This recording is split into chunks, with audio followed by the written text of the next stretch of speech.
Diabetes వల్ల కాళ్ళు cut చేస్తారు, లేదంటే వేలు కట్ చేస్తారు. మీరు చాలా చూసుంటారు ఇది ఆల్రెడీ. సో, నార్మల్‌గా డయాబెటిస్ పేషెంట్స్‌లో బ్లడ్ షుగర్ లెవెల్స్ అనేవి హైలో ఉంటాయన్నమాట. దీనివల్ల నర్వ్ డ్యామేజ్ అవుతది. దాంతో పాటు బ్లడ్ వెసల్స్ కూడా డ్యామేజ్ అవుతాయి.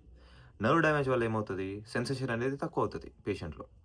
బ్లడ్ వెసల్స్ వల్ల డ్యామేజ్ ఏమవుతది అంటే ప్రాపర్ బ్లడ్ సప్లై ఉండదు ఫుడ్‌కి. లేదు అనంటే ప్రాపర్ ఆక్సిజన్ సప్లై, లేదంటే న్యూట్రిషనల్ సప్లై ఉండదు. సో, రేపటి రోజున ఈ పేషెంట్‌కి ఒక చిన్న కట్టొచ్చింది, లేదంటే చిన్న బ్లిస్టర్ వచ్చిందనుకోండి, సెన్సేషన్ తక్కువుంది కాబట్టి ఆయనకు తెలీదు. లైక్ చిన్న కట్ అయింది, లేదంటే బ్లిస్టర్ అయిందని జెప్పేసి. సో, ఈ కట్ ఏమవుతది అనంటే చిన్నగా ఇన్ఫెక్షన్ పెరిగి, పెరిగి, పెరిగి పెద్దగా అయిపోయి బోన్ వరకెళ్తది. వన్స్ బోన్ వరకెళ్ళిన తర్వాత సెప్సిస్ అయ్యే ఛాన్సెస్ ఉన్నాయి. సెప్సిస్ అంటే ఏంటి ఇక్కడ? ఫుల్ బాడీ ఇన్ఫెక్షన్ అనమాట. ఒకవేళ ఫుల్ బాడీ ఇన్ఫెక్షన్ అయితే చనిపోయే ఛాన్సెస్ ఉంటాయి. సో, అందుకని మనం ఏం జేయాలి ఇంకా? యాంప్యుటేట్ జేయాలి. సో, ఒకవేళ ఆ ఫింగర్ ఎక్కడైతే ఇన్ఫెక్షన్ ఉందో అక్కడి వరకు ఇన్ఫెక్షన్ ఉంటే అది కట్ జేయాలి. లేదు ఇంకొంచెం స్ప్రెడ్ అయింది అనంటే ఫుట్ కట్ జేస్తామనమాట. ఎందుకు కట్ జేస్తారంటే పేషెంట్‌ని కాపాడడానికి. సో, దీన్ని ప్రివెంట్ జేయొచ్చా? డెఫినిట్‌గా ప్రివెంట్ జేయొచ్చు.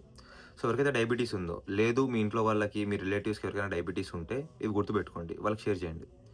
ఫస్ట్ థింగ్ వచ్చేసి డైలీ మీ ఫుడ్ చూసుకోండి. ఏదైనా కట్స్ ఉన్నాయా? ఏమైనా బ్లిస్టర్స్ ఉన్నాయా? అని జెప్పేసి. బయటికెళ్ళేప్పుడు డెఫినిట్‌గా మంచి షూస్ ఏసుకోండి. ఎందుకు అనంటే బయటనే మనకు మోస్ట్‌లీ కట్స్ అవుతుంటాయనమాట. అండ్ మోస్ట్ ఇంపార్టెంట్ థింగ్ వచ్చేసి బ్లడ్ షుగర్ లెవెల్స్ ఏవైతే ఉంటాయో దీన్ని నార్మల్‌లో పెట్టుకోవాలనమాట. దీన్ని ఎట్లా పెట్టుకుంటాం మనము? డైట్ నుంచి. సో, డయాబెటిస్ పేషెంట్స్ ఏ ఫుడ్ తీసుకోవాలి? ఏ ఫుడ్ తీసుకోవద్దు? ఒకవేళ మీకు డీటెయిల్డ్ వీడియో కావాలంటే కామెంట్ చేయండి. నేను చేస్తాను. సో, ఇది గుర్తుపెట్టుకోండి. ఇంకా ఇన్ఫర్మేషన్ కోసం ఫాలో చేయండి. మీ ఫ్రెండ్స్ అండ్ ఫ్యామిలీకి షేర్ చేయండి.